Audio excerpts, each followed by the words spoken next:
समाधान महाविद्यालय, Gyanodaya public school और ज्ञान भारती पब्लिक स्कूल रायपुर, ये तीनों जगह के स्टाफ लगभग 12 लोग, समाधान महाविद्यालय से 8, 2 ज्ञानोदय से और 2 ज्ञान भारती से 12 लोग गए थे।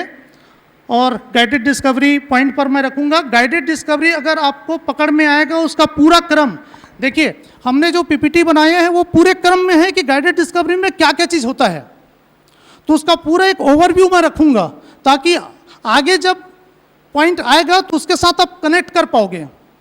ठीक है, तो इसलिए पूरी चीज़ें मैं रखूंगा। उसके बाद एक एक चीज़ को फैलाने का काम, उसको डिटेल में बताने का काम हमारे पूरे टीम, जो सब लोगों ने मिलकर के बहुत मेहनत किया है, वो सभी रखेंगे।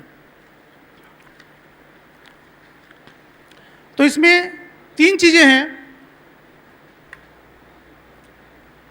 गाइडेड डिस्कवरी, एक तो सबसे पहले मैं इसके मीनिंग को ही बता देता हूं कि गाइडेड बाय टीचर्स और डिस्कवर्ड बाय स्टूडेंट्स। मतलब यहाँ पर भैया ने जो टेक्निक बनाया हुआ है, जो तरीका बनाया है, अभी हमको क्या लगता है कि हम क्लासरूम में जाते हैं तो मुझे ही सब कुछ पता है। शिक्षक इस मानसिकता, देखो उसको इसमें कुछ नोट करने वाला नहीं होगा, आप लोग ना एकदम ध्यान से सुनेगा। कुछ लगेगा कोई कुछ समस्या है, कुछ प्रश्न है, तभी नोट करेंगे, अदरवाइज इसको अगर बार बार देखेंगे ना तो फिर आई कांटेक्ट नहीं हो पाएगा। ठीक है, आई कांटेक्ट के साथ मेरे साथ मिलकर के करेंगे, ध्यान से सुनेगा। अभी हम जिस मानसिकता से क्लासरूम में जाते हैं, हमारी मानसिकता में ये रहता है कि ये पूरा इनको कुछ नहीं आता है, मैं जितना जानकारी दूंगा उतना इनको समझ में आने वाला है। जिस मानसिकता से, अगर हम इस मानसिकता से क्लासरूम में जाते हैं तो एक बार जांच करके देखिए कि अगर मेरा केमिस्ट्री में 60% है, इसका मतलब मुझे 40% चीज़ कभी आया ही नहीं, क्योंकि 100% का ही बनता है परसेंट। ठीक है, मतलब अगर मैं फर्स्ट डिवीजन हूँ, 60% हूँ, इसका मतलब 40% चीज़ तो मुझे आता ही नहीं, मैं कभी बच्चों को सिखा ही नहीं पाऊंगा। अब सोचिए अब क्या होगा फिर, मतलब जैसे आप हैं वैसे बच्चे बनेंगे। तो इसलिए भैया ने जो इसकी नीड जो रखी है ना, तो एक तो ये है कि टीचर केवल गाइड करने वाला रहेगा और बच्चे जो है उन नई चीज़ों को, ठीक है, नई चीज़ों को क्या करेगा, वो सृजन करेगा, खोजेगा, आविष्कार करेगा। इसलिए बोला है कि गाइडेड डिस्कवरी मतलब उसको डिस्कवर करना है, डिस्कवर बच्चे करेंगे और गाइड कौन करेगा, किसके ध्यान में, टीचर जो है केवल और केवल गाइड करता रहेगा, ऑब्जर्व करेगा। इसका मतलब ये बिल्कुल भी नहीं है कि टीचर की जिम्मेदारी खत्म हो गई, टीचर की जिम्मेदारी पर मैं आगे चर्चा करूंगा। ठीक है, ये इसका मीनिंग। अब यहां पर बात ये हो रही है कि जो भैया का कहना है कि अगर टिचर ही सब कुछ जानता है और अगर ऐसे टीचर क्लासरूम में पहुंच गए, अगर ऐसे टीचर क्लास में पहुंच गए जिसकी क्षमता अगर थोड़ी भी कम हुई, अब उसका शिकार कौन होगा, उसका शिकार कौन होगा, बच्चे ही होंगे। इसलिए उन्होंने ये महसूस किया कि गाइडेड डिस्कवरी को जो टेक्निक है उन्होंने ऐसा सोच करके बनाया है, उसकी आवश्यकता उनको महसूस हुई कि ठीक है, सारे टीचर्स अगर सक्षम हो गए तब तो अच्छी बात है, यदि कोई असक्षम टीचर वहां पर क्लासरूम में पहुंच गया अब क्या होगा। ठीक है, क्योंकि बच्चे में जो पॉसिबिलिटी है, जो एबिलिटी है, वो बहुत ही ज़्यादा है। बच्चे कहीं भी सोच सकते हैं, अगर हम उसको छोड़े कि आपको कुछ सोचना है तो कहीं का भी सोच सकते हैं। हम मजबूर कर देते हैं कि हमको टॉपिक के अंदर का सोचना है। बात पकड़ में आ रही है? तो इस प्रकार से, तो इसलिए उन संभावनाओं को लेकर के भैया ने उसकी आवश्यकता को समझा और इसीलिए उन्होंने उसका उद्देश्य भी रखा, guided by teachers and discover by students. इसलिए उन्होंने ये कहा कि जो भी हम टॉपिक पढ़ाते हैं उनकी आवश्यकता, उनके इम्पोर्टेंस, उसके महत्व, उसके यूज़, उपयोग और उसके एप्लीकेशन जो हमारे लाइफ में कहाँ पर उपयोग होंगे, इस टॉपिक को वहाँ तक जोड़ना है, हमारे जीवन में कहाँ पर उपयोग होने वाला है। अभी हम टॉपिक को केवल और केवल एग्ज़ाम के पर्पज से पढ़ने और पढ़ाने का काम करते हैं। ये बेटा, ये वाला क्वेश्चन ना ये आता है और यही पिछले साल भी आया था, ये 5 साल पहले भी आया था, ये हर साल आता है। तो बच्चे को भी लगता है कि इसका उपयोग केवल और केवल क्या है, एग्जाम में लिखने में, उसको अपने लाइफ में उसका उपयोग समझ में नहीं आता है। तो ये उसका पर्पस है।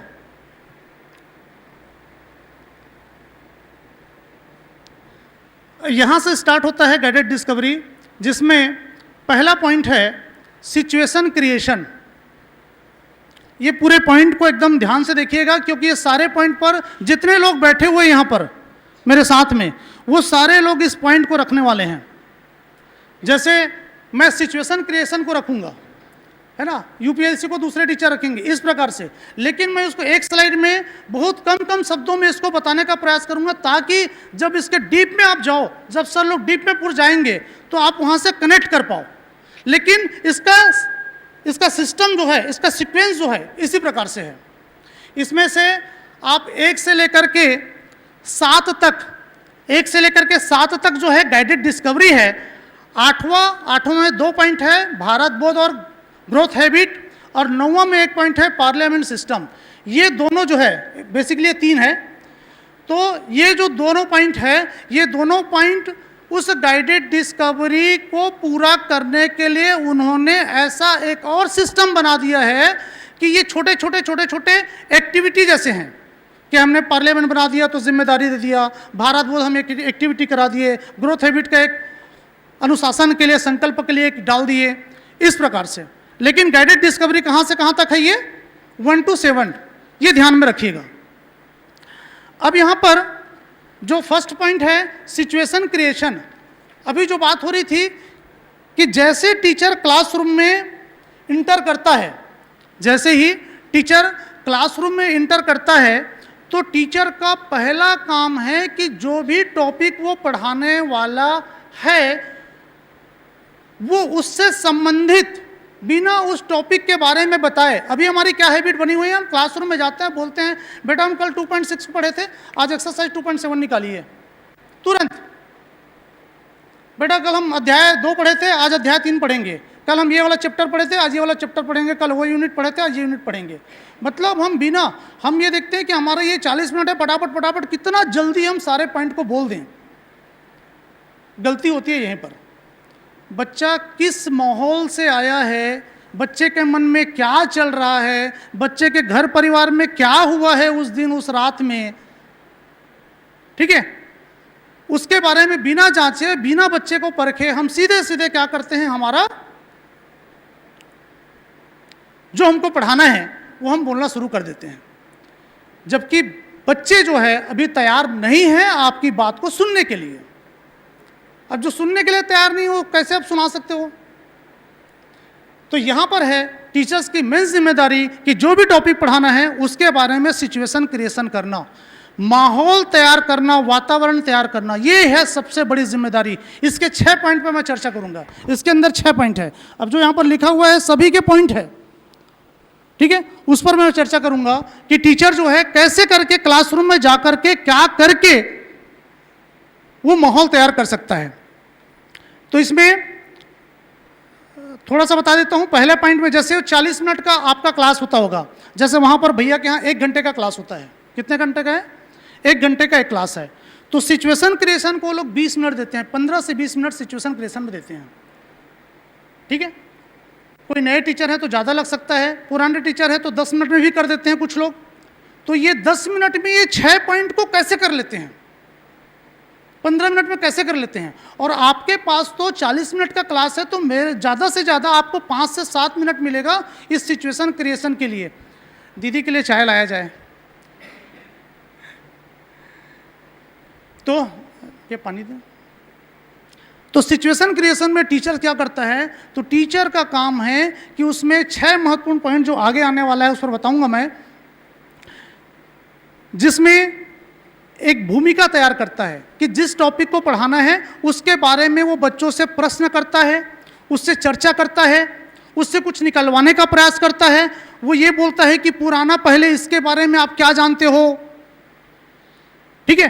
तो उस टॉपिक से संबंधित वो बहुत सारे प्रश्न पूछता है, कुछ चार्ट वगैरह दिखा देता है, कुछ मॉडल ले आता है। तो इस प्रकार से वो एक माहौल बनाता है ताकि उसके बारे में, उस टॉपिक के बारे में बच्चा जो है प्री फेस में, पूर्व की भूमिका या पूर्व का चेहरा, प्री फेस, उसके बारे में बच्चों के पास, क्योंकि देखिए बच्चों के पास हर चीज़ का नॉलेज रहता है। बच्चा पहले से सूरज को जानता है, क्लास में हम सरोतक साथ सिखाते हैं, सूरज के साथ सिखाते हैं, जानता नहीं जानता, सूरज को पहले से जानता है। ऐसे ही हर टॉपिक को, हर चीज़ को पहले से जानता ही है। हम केवल शब्द और उसके बहुत सारे अर्थ बताते हैं, ये काम हमारा है। तो इसी प्रकार से हमको इसमें सिचुएशन क्रिएशन में ये बताना रहेगा कि उसकी जो भी हम टॉपिक पढ़ा रहे हैं उसकी उपयोगिता क्या है, उसका महत्व क्या है, उसके यूज़ को बताना पड़ेगा, उसके एप्लीकेशन की आपके लाइफ में और आपके एकेडमिक में ये पॉइंट, ये टॉपिक कहाँ पर उपयोग होगा ये बताना पड़ेगा, उसके उद्देश्य क्या है, उसका लक्ष्य क्या है, और उसके नाम और क्या इसके आप मीनिंग को अपने शब्दों में कर सकते हैं। ये पूरे का पूरा काम, इसको मैं डिटेल से आगे रखूँगा, ये पूरे का पूरा 6 पॉइंट जो है, preface, application, necessity, importance, name and meaning, 5 general uses bye teachers and students, और लास्ट है एम एंड ऑब्जेक्टिव। ये 6 पॉइंट पूरा इसके अंतर्गत आएगा। ये 20 मिनट में पूरा टीचर्स का काम रहेगा। अब जब क्लास का माहौल बन गया, अब चर्चा शुरू होगी। अब आपको बच्चे को क्या करना है, कुछ पढ़ने के लिए जो आपका टॉपिक है उसके बारे में चर्चा होगी और पढ़ने के लिए देना है दूसरे स्टेप के लिए। दूसरा स्टेप हमारा क्या है, यूपीएलसी। तो यूपीएलसी हमारा यहाँ पर स्कूल का काम नहीं है, यहाँ पर आपको जो आप माहौल तैयार किए थे अब उसके बारे में आगे पढ़ाना है, आगे पढ़ना है बच्चों को। ग्रुप में वहाँ पर ग्रुप सिस्टम है, हम भी ग्रुप सिस्टम बना सकते हैं, ठीक है, अभी करके एक्टिविटी में सेकेंड इसमें बताएंगे।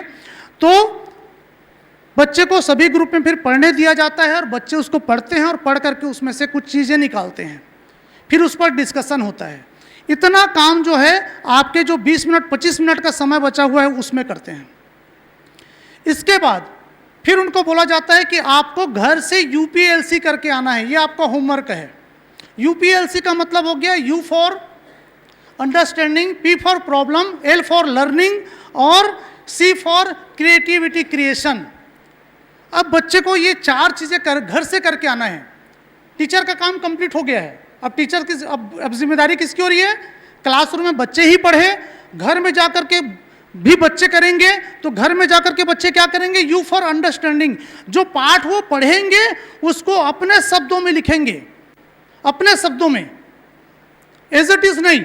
आपको क्या क्या समझ में आया, आपने 1 पैराग्राफ पढ़ा, 2 पैराग्राफ पढ़ा, जितना उसको होमवर्क मिला है वो सभी को पॉइंट पॉइंट पॉइंट पॉइंट बना करके या पैराग्राफ बना करके उसको अपने शब्दों में क्या करेगा, वो लिखेगा। ये जब हम कराएंगे तब आप देखना आपको करना पड़ेगा, चूंकि आप स्टूडेंट हो, अवधेश भैया बोले हैं है नहीं, कुछ लोग आराम से खड़े हो रहे थे, बैठ रहे थे, इसलिए बोल रहा हूं।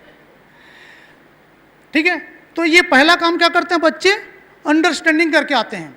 दूसरा, उनको बोला जाता है कि बेटा इस पाठ को जब आप पढ़ोगे तो आपको क्या क्या चीजें समझ में नहीं आई उसको भी आपने लिख लिया, नहीं आई, क्या समझ में नहीं आया। अब जो चीजें उनको समझ में नहीं आया है उसको भी वो अंडरलाइन करते हैं और नोट करके आते हैं, लिख करके आते हैं कि अब क्या करना है, ये जो समझ में नहीं आया है उसको भी नोट करना है। एल और सी को मैं थोड़ा सा रोकता हूं। अब जैसे ही वो पी कंप्लीट हुआ, पी को लिखे, एक तो समझ में आया, दूसरा समझ में नहीं आया। अब वो जैसे ही वो दूसरा दिन वो स्कूल आता है, मैं पूरा एकदम सीक्वेंस से बता रहा हूं, आप उसको पूरा लिंक कर सकते हैं कि क्या क्या हो रहा है। तो जब दूसरा दिन वो स्कूल आया तो स्कूल में अब बोला जाता है कि बताइए, समझ में जो आ गया वो तो आ गया, ठीक है, आपने लिखा क्या है, प्रॉब्लम। तो वहां पर जो ग्रुप बना हुआ है, वहां पर जो ग्रुप बना हुआ है, तीसरा पॉइंट जीआरएस, उस ग्रुप में क्या होता है, ग्रुप रेसिप्रोकल सिस्टम या ग्रुप रिस्पॉन्सिबल सिस्टम। जिम्मेदारी भी है, समझना भी है। उस ग्रुप में उसी पी पर चर्चा होती है, बॉडी टू बॉडी, 2 बच्चे आपस में चर्चा करते हैं, फिर आपस में उस ग्रुप में चर्चा करते हैं। तो पता चलता है कि इस ग्रुप के पास 5 समस्या है, इनके पास 3 है, उनके पास 2 है, उनके पास 4 है। वो सारी समस्या का समाधान उसी ग्रुप में, या तो अगर उस ग्रुप में नहीं हुआ तो वो बच्चा दूसरे ग्रुप में जा करके भी मूवमेंट कर करके वो वहाँ से वो जानकारी ले लेता है। ऐसे करके 95%, 99%, और अशोक भैया तो बोल रहे थे कि 100% प्रॉब्लम वहीं पर सॉल्व हो जाते हैं, क्योंकि हर व्यक्ति का अलग अलग क्षमता और पॉसिबिलिटी है। तो सारी समस्या का समाधान वहीं पर हो गया। ये आपका क्या हो गया, प्रॉब्लम, मतलब सारे बच्चों को सारा चीज़ समझ में आ गया। अब एल फॉर लर्निंग को क्या करते हैं, जो छोटे बच्चे हैं वहाँ पर सिस्टम बना हुआ है, आप अपने स्कूल में उसको कैसे अप्लाई कर सकते हैं उसको बताएं, देखेंगे कि वहाँ पर क्लास 4 तक के बच्चे जो है एल और सी को नहीं कराते हैं, एल और सी को, है ना, सी को कुछ कुछ कर लेते हैं, लेकिन एल में है क्या चीज़ कि उसकी लाइफ में क्या उपयोग है और उसके एकेडमिक में क्या उपयोग है। अगर बच्चा कर लेता है, छोटा बच्चा, तो अच्छी बात है, लेकिन क्लास 5 to 10 सारे बच्चे उसको एल और सी को भी करते हैं। सी में क्या करना होता है उनको कि नया क्रिएशन, कुछ फ्लो चार्ट बनाना है, कुछ डायग्राम बनाना है उस टॉपिक से संबंधित, ठीक है, वो पूरा बना करके लाते हैं और सब्जेक्ट वॉल लगा हुआ है, उस सब्जेक्ट वॉल में आकर के, अगर मान लो सोशल साइंस चल रहा है तो सोशल साइंस के वॉल में आकर के वो लग जाता है, साइंस चल रहा है तो साइंस के वॉल में लग गया, मैथ्स चल रहा है तो मैथ्स के वॉल में लग गया। बच्चा इससे क्या फायदा, बार बार जब तक वो टॉपिक चल रहा है, जब तक वो लेसन चल रहा है, तब तक बार बार वो क्या करता है, उसको देखता है, वॉल को देखता है, उसको समझने का प्रयास करता है। कितने सारे बच्चे एक्टिविटी करके लाए रहते हैं, वो सारा चीज़ वहाँ पर सबके क्रिएशन एक जगह रहते हैं, तो सब बच्चों को समझ में आ जाता है, क्योंकि उसमें सोचना रहता है, बिना गूगल के, बिना यूट्यूब के मदद से। अभी सब चीज़ हमको क्या लगता है कि जो भी दे दो फिर तुरंत गूगल सब कुछ करके दे देता है, बिल्कुल नहीं। ये वहाँ पर क्रॉस क्वेश्चन भी होता है उनके पेरेंट्स से, ये यूज़ थोड़ी किया है, नहीं किया है, करना ही नहीं है, खुद का आईक्यू लगाना है, ठीक है, नहीं तो रीजनिंग पावर ऐसी खत्म हो जाएगा, सोचने की शक्ति ऐसी खत्म हो जाएगी। अभी सब चीज़ के लिए वही देखते हैं। तो ये जीआरएस हो गया। जीआरएस के बाद जब दूसरा फिर क्या होता है, नेक्स्ट स्टेप आता है इसका, सर इसको और बढ़िया से एक्सप्लेन करके रखेंगे। सेंटर वर्क, सेंटर वर्क जो ग्रुप बना रहता है उसमें, इसमें क्या मैथ्स एंड साइंस है, क्या रिसर्च एंड क्रिएटिविटी है, ऐसे 5 पार्ट में पूरा स्कूल बटा रहता है, लेकिन बच्चे को पहले से बताते नहीं हैं। अभी अवधेश भी आप लोगों को बताया थोड़ी आपको क्या मिलने वाला है, नहीं बताए होंगे, बढ़िया। तो बच्चे को भी पता नहीं रहता है, इसलिए जब बच्चे को दूसरा दिन बोला जाता है जीआरएस होने के बाद कि बेटा कल आपको सेंटर वर्क करके आना है, तो सेंटर वर्क में 5 पॉइंट है, ठीक है। सेंटर वर्क में जो 5 पॉइंट है, जैसे पहला पॉइंट रिसर्च एंड क्रिएटिविटी, दूसरा पॉइंट है आपका कंस्ट्रक्शन, तीसरा मैथ्स एंड साइंस, चौथा रोल प्ले और पांचवा एबीसी लैंग्वेज। इस प्रकार से 5 पॉइंट में है। अब बच्चे को क्या हो गया कि पूरा करके आना पड़ेगा, उनको ये भी देखना पड़ेगा इस यूनिट से कि क्या इसमें नया रिसर्च है, अब नया चीज़ उसको निकालना है। एक और समस्या उनके लिए, उसके लिए उनको पढ़ना पड़ेगा, टॉपिक को बार बार पढ़ना पड़ेगा, और पढ़ करके वो क्या करेगा, जैसे हम अनसीन पैसेज रहता है, अनसीन पैसेज से निकालते हैं, इसमें नया चीज़ निकल के आ गया, इसका सार निकालना है, तो नया क्रिएटिविटी को निकालता है, कंस्ट्रक्शन को निकालता है कि ये कैसे कैसे बना है, रोल प्ले करता है, एबीसी नया लैंग्वेज अपनी भाषाओं में लिखने का प्रयास करता है वो, ठीक है। अब जब दूसरा दिन वो फिर स्कूल आता है तो उसको अचानक से बोल दिया जाता है कि आपको रिसर्च एंड क्रिएटिविटी पर काम करना है। बच्चा क्योंकि पूरा करके आया है, पहले से बता देगा तो बच्चा क्या करके आएगा, जो उसको मिला है। अब क्या करके आया है, पूरा 5 पॉइंट पर काम करके आया है, रिसर्च एंड क्रिएटिविटी पर भी काम करके आया है, कंस्ट्रक्शन पर भी काम करके आया है, सारे पॉइंट पर काम करके आया है। अब इतना में आपका गाइडेड डिस्कवरी का मेन पॉइंट कंप्लीट हो जाता है, मतलब इतना में आपका पूरा पढ़ने पढ़ाने वाला कार्यक्रम कंप्लीट। आपने देखा होगा कि यहाँ पर टीचर्स की मेन जिम्मेदारी क्या थी, उस पर मैं आगे और चर्चा करूंगा।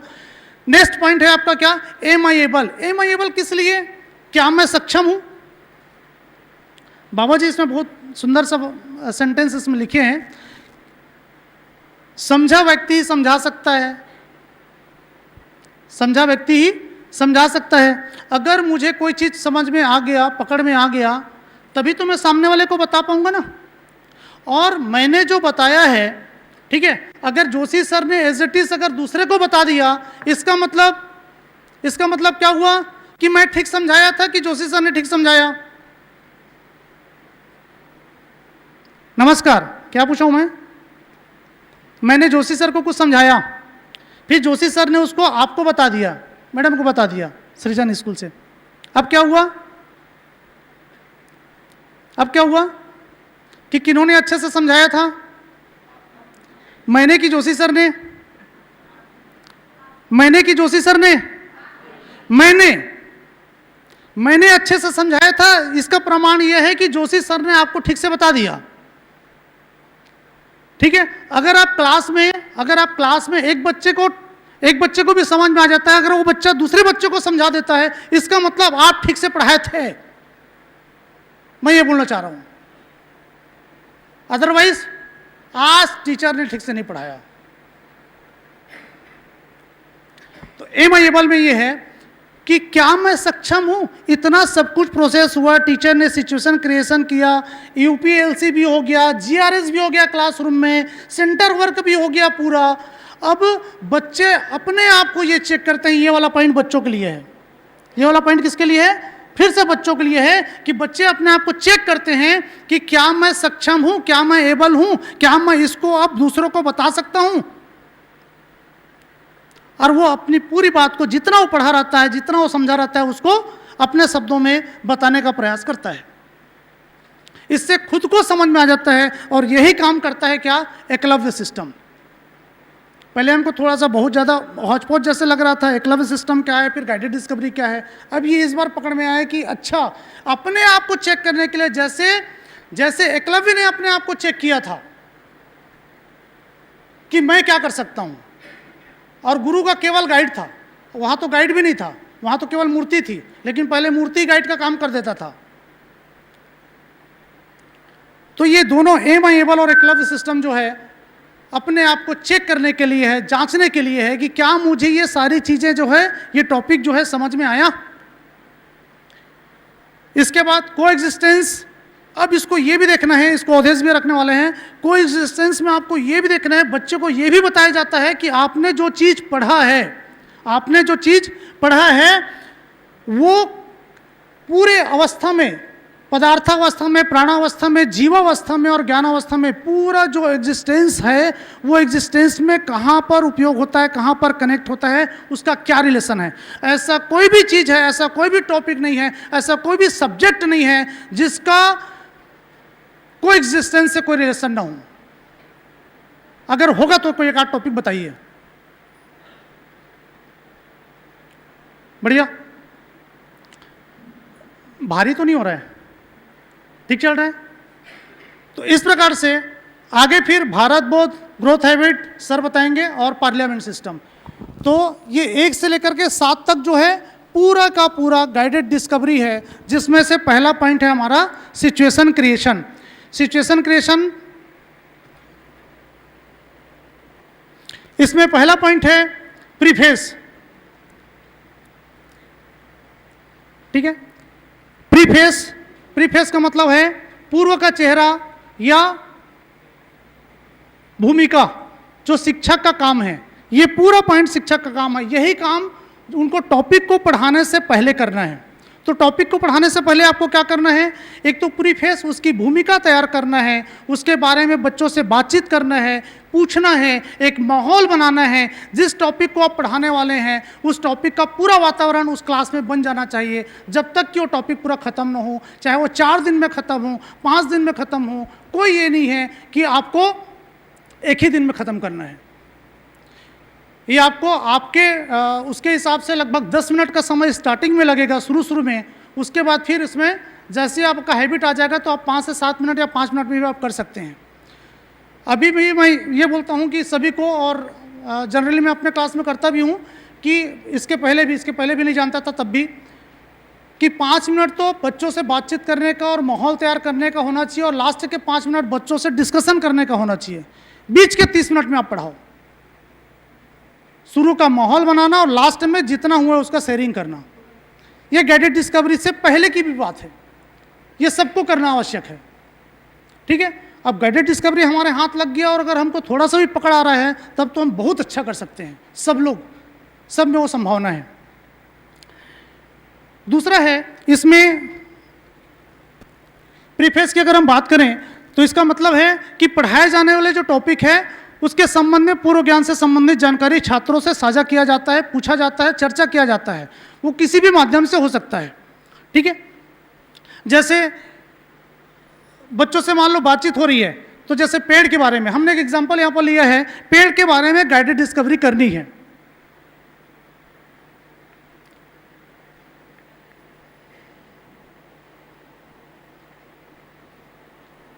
सर बंद है क्या? पेड़ के बारे में मान लो हमको गाइडेड डिस्कवरी करना है, तो उससे पहले का उसका भूमिका या चेहरा, कि अब बच्चों से जब बात करें तो कैसे कि पेड़ नहीं रहा होगा तब क्या रहा होगा, या पेड़ पहले कैसे रहा होगा, या पेड़ का हमारे लाइफ में क्या उपयोग है, या पेड़ कैसे होते होंगे, क्या आपने कभी पेड़ देखा है, या आपने आसपास क्या क्या देखा है। तो बच्चे सब बताते हैं, जानवर भी देखे हैं, बिल्डिंग भी देखे हैं, पहाड़ भी देखे हैं, सब कुछ देखे हैं। जैसे आपसे ही पूछूंगा तो खूब सारा बताएंगे आप, ठीक है। तो बच्चे उसको बताते ही हैं। तो यहाँ पर जैसे बच्चे क्या बता सकते हैं कि हमारे घर में तो हमारे मम्मी पापा लोग बरगद का, पीपल का पेड़ का पूजा भी करते हैं, ये भी बता सकते हैं, ये उनका धार्मिक महत्व हो गया। कुछ बच्चे बता सकते हैं कि उसकी छाल है, उसकी पत्तियां हैं, उसके फल हैं, ये सब भी औषधि के रूप में काम आते हैं। जैसे तुलसी का पौधा है, हमारे घर में किसी को बुखार हो जाता है, कुछ हो जाता है, तो हम क्या करते हैं, तो उसका काढ़ा बना करके पीते हैं, ठीक है। तो इस प्रकार से उस पर, क्योंकि इसके बारे में काफ़ी सारा चीज़ बच्चों को पहले से नॉलेज है, तो उसके बारे में बहुत सारा बात करके हम क्या कर सकते हैं, माहौल क्रिएट कर सकते हैं, बता सकते हैं। दूसरा हमारा पॉइंट है नेसेसिटी एंड इम्पोर्टेंस। अब यहाँ पर नेसेसिटी और इम्पोर्टेंस अभी हम जब देखते हैं तो हमको ये लगता है कि दोनों सेम चीज़ें हैं। भैया थोड़ा सा समय ज़्यादा हो रहा है, चले, है ना। हाँ, नेसेसिटी और इम्पोर्टेंस, इसमें नेसेसिटी और इम्पोर्टेंस में ये है, अभी हमको एक जैसा लगता है, लेकिन यहाँ पर भैया ने बहुत ही अच्छे ढंग से उसको दो पार्ट में कर दिया, एक शॉर्ट टर्म में और दूसरा लॉन्ग टर्म में। इसका मतलब क्या कि बच्चे को कभी कभी क्या लगता है कि अब उसकी आवश्यकता जो है शॉर्ट टर्म में तुरंत हमको क्या दिखता है। जैसे क्लास 4 की जो बच्ची से मैंने बात किया है ना, तो उनको उन्होंने एक एग्जाम्पल दिया खाना के बारे में, भोजन के बारे में। जैसे उन्होंने कहा, मतलब बहुत लगता है कि यार क्या कॉन्फिडेंस है। उन्होंने ये कहा कि जैसे हम खाना रोज खाते हैं, खाना हम रोज खाते हैं, तो ये हमारा शॉर्ट टर्म हो गया। मैं समझने का प्रयास करता हूँ ये शॉर्ट टर्म और लॉन्ग टर्म है क्या। तो खाना हम रोज खाते हैं, ठीक है, रोज खाते हैं, तो ये हमारा शॉर्ट टर्म हो गया। लेकिन मुझे अभी भूख नहीं है, मैंने अभी खाना खाया, अब मुझे भूख बाद में लगेगी और बाद में लगेगी तब मैं खाऊंगा, तो ये क्या हो गया, उसका लॉन्ग टर्म। दूसरा मैंने एग्जांपल बोला, चलो ठीक है, आप तिरंगा है, तिरंगा पर शॉर्ट टर्म और लॉन्ग टर्म में क्या बताओगे।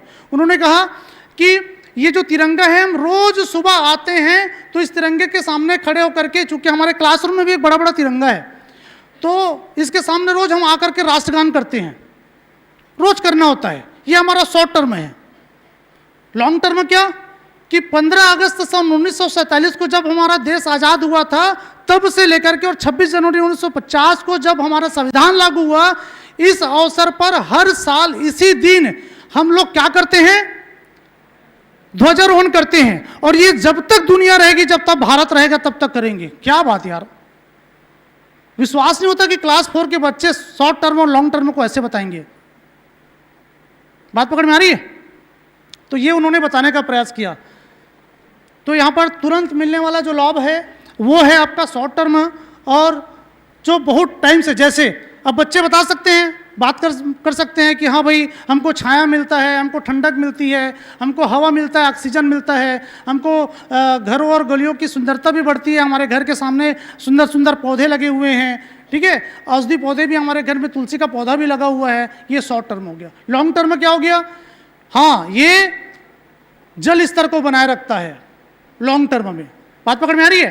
तो जो भी हम टॉपिक पढ़ाएं, मैंने तो एक एग्जांपल लेकर के इसका बनाने का प्रयास किया, जो भी हम टॉपिक पढ़ाएं टीचर्स को पता होना चाहिए कि इसका शॉर्ट टर्म में क्या होगा, इसका लॉन्ग टर्म में क्या होगा, इसका लाइफ में क्या यूज होगा, इसका एकेडमिक में क्या यूज होगा, और उसके उदाहरण दे पाए।